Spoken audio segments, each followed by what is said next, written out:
This is the band Telethon on February 22nd at Will's Pub, or they played at Will's Pub rather. We're at Little Indies right now. Alright guys, tell me about the band.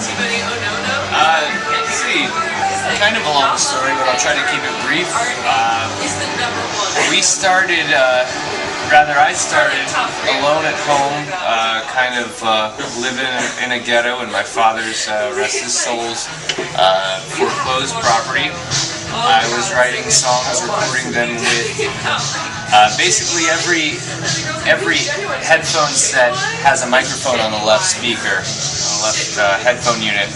And I started recording that, and I kind of recorded a lo-fi version of my heart, and a few people reached out to me once it started spreading, and that was in 2007, and so 6 years later we have a full band.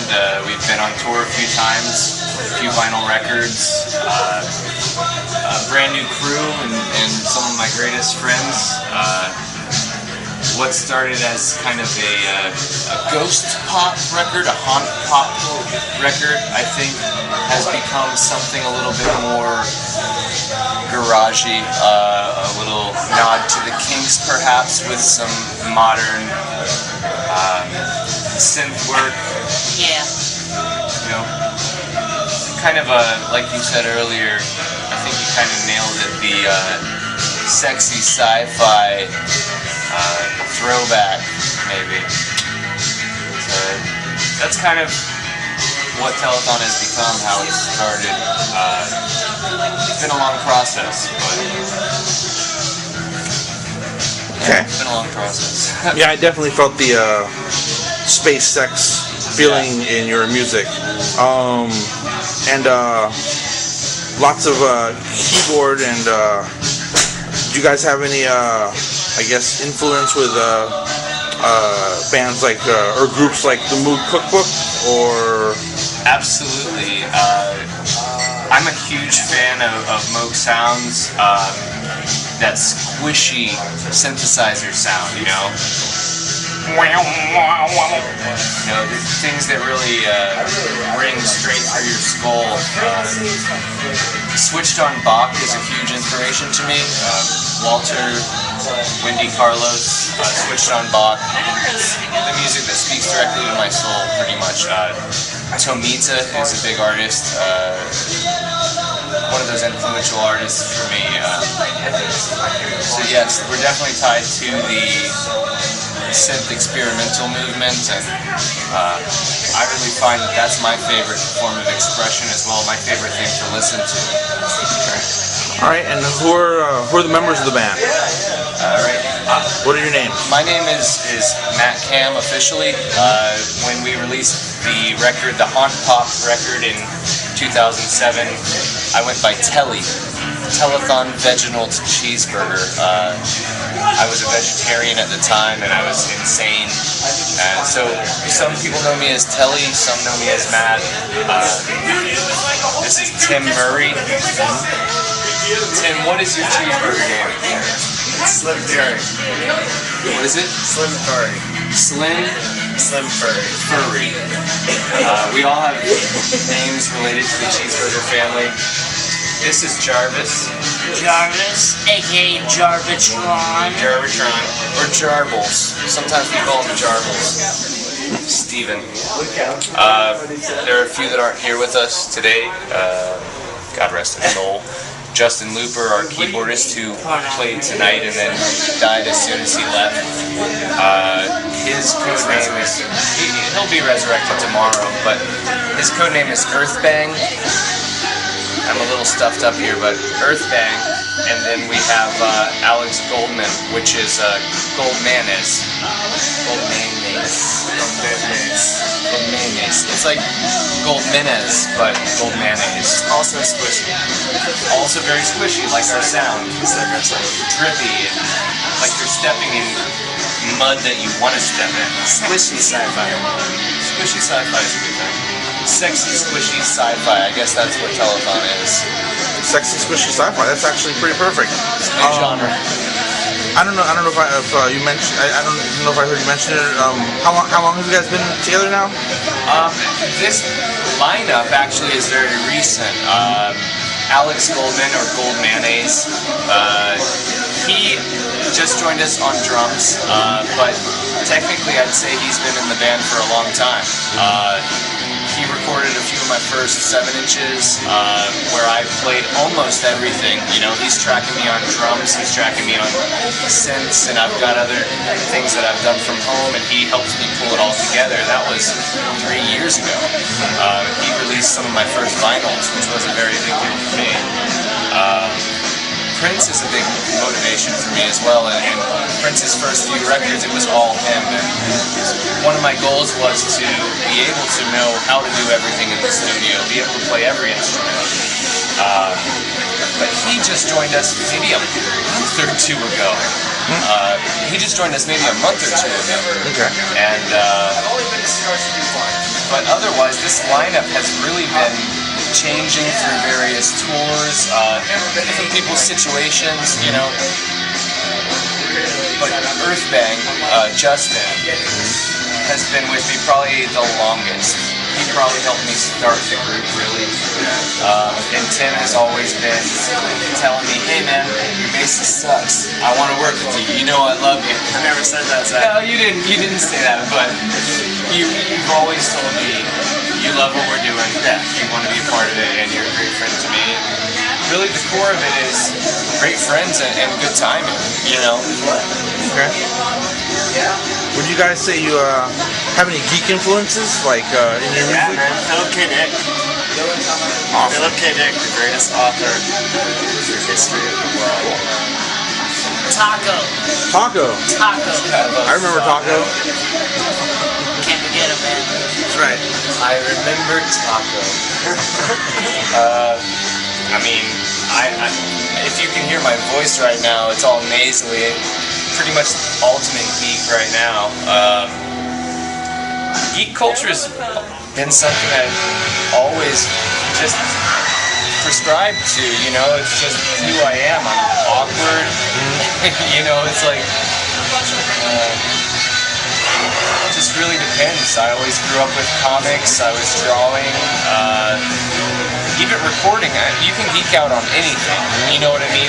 But really what I think geek comes to is that passion for what you do, and that passion to a particular thing where you'll never stray from that, you know, like, I can't say how many times my family has said, you're gonna have to give up music if you don't go ahead and make something out of it. Well, god damn it.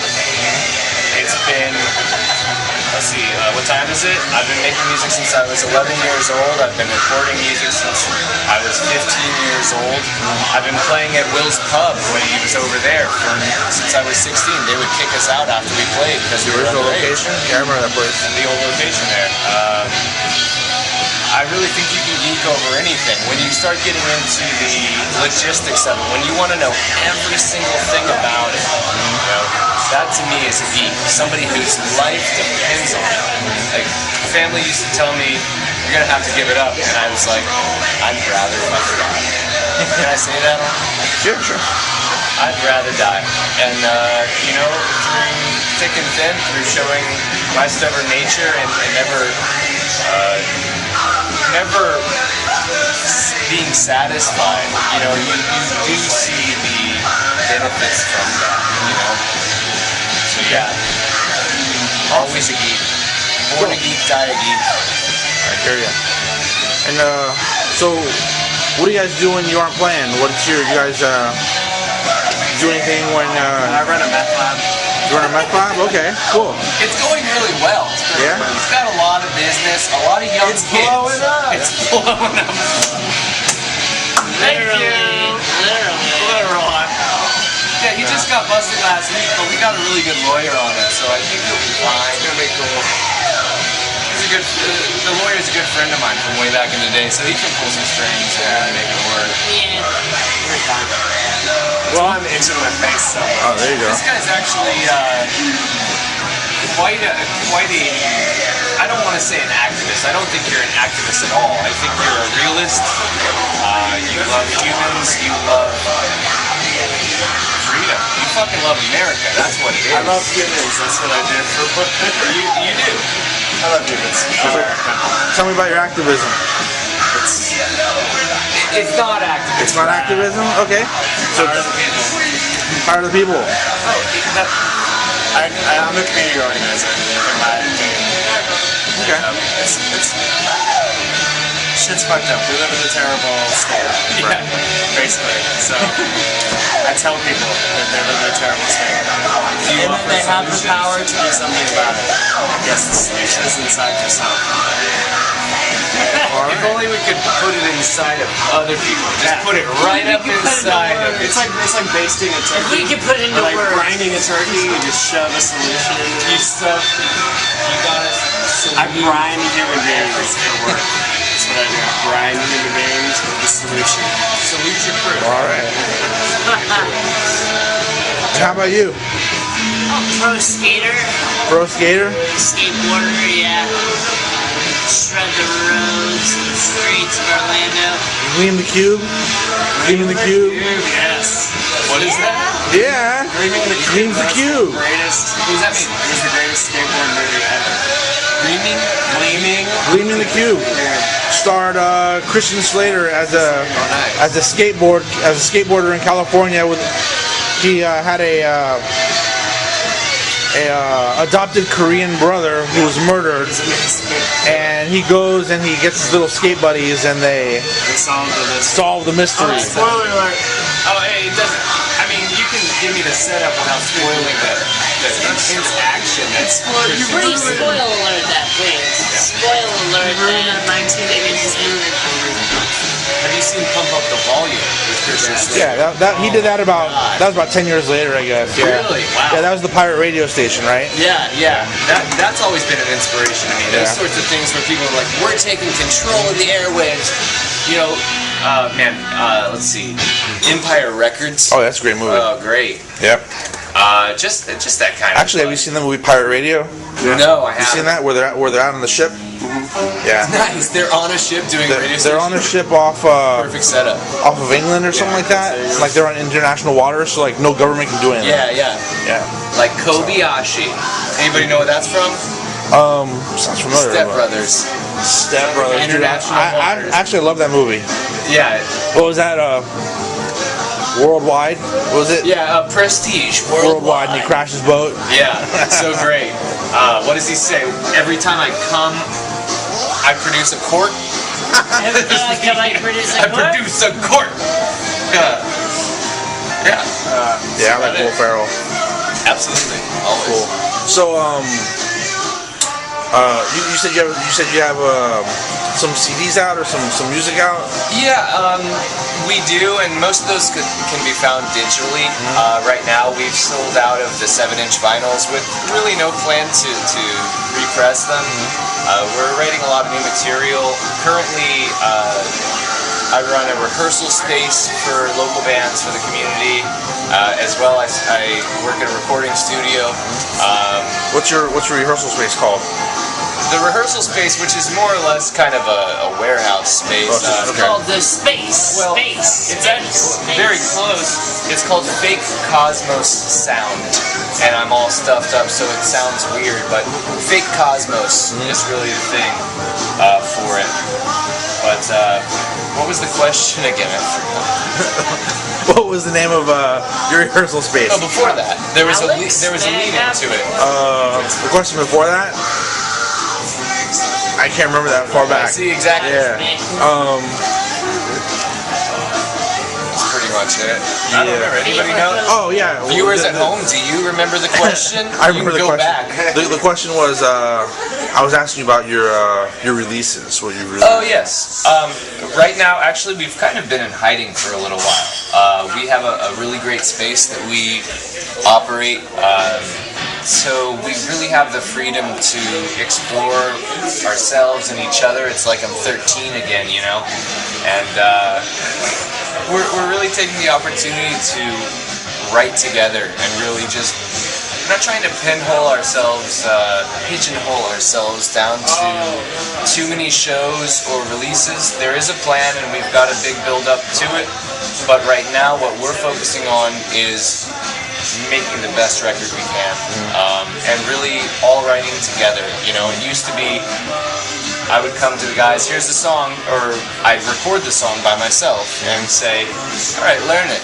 You know, really what we're exploring lately is ourselves, who we are as a group, as a band. You know, and I think that's important. Everybody's writing, everybody's contributing. A song might take a very long time to come to fruition, and if that's what has to be, that's fine, because ultimately what we want, I believe, can't speak for everybody, but I think we want to make a really great record that we're not sacrificing our lives to make. We spend proper amount of time on the songs themselves, on the concept for the record.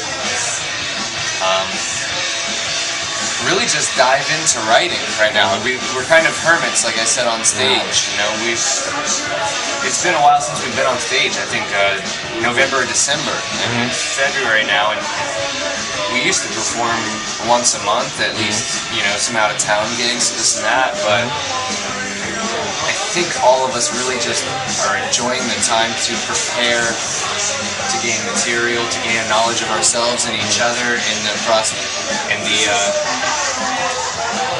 you know, right in line with exactly what we want to do, and we're taking the time to hone in on that. Okay. What other bands have you played with when you played out? Oh, bands that we played with? Man, that's a loaded question. We played with I've played with a lot of my heroes, not necessarily with the guys that are in the group right now, but some of my favorite people that I've played with, that I've been listening to for a long time, are Stevie Moore, who's kind of considered as the godfather or the grandfather of lo-fi recording. We actually have a split 7-inch where he's covered me and I've covered him. And I consider our Stevie a genius. He's recorded over 400 albums, all put out through his own cassette label or other labels that picked it up. He's the son of Bob Moore, the bassist for Elvis Presley, as well as several other like Nashville artists and whatnot. We've played with Surfer Blood, Deerhoof I've listened to for a very long time. I just got the opportunity to be in a recording studio session with producer Mark Kramer. Kramer is what he goes by, but that guy was the sound engineer for Sonic Youth. He played in Ween. He produced several Butthole Surfers records. He did the first White Zombie record. He recorded 2 or 3 of Daniel Johnston's work. I mean, John Zorn. This guy has literally been in the scene the whole time I was alive, you know? Right. And he's been working longer than I've been alive. And being able to meet him and work alongside with him in a session was an absolute pleasure, you know? Nothing can really boil down to, nothing can mean more than when you meet and work with someone that you realize your entire life and your entire inspiration in this industry came from. And a lot of producers, a lot of people don't consider the producer. That's kind of where I geek out. Producers, like we were talking about Brian Eno earlier, you know, Brian Eno really shaped David Bowie's sound, and that would be a pleasure to meet that guy. But the producer really does help the band, and a producer creates a culture. Essentially, they recognize where the culture exists, and they foster it. Yeah, we've definitely. Who else?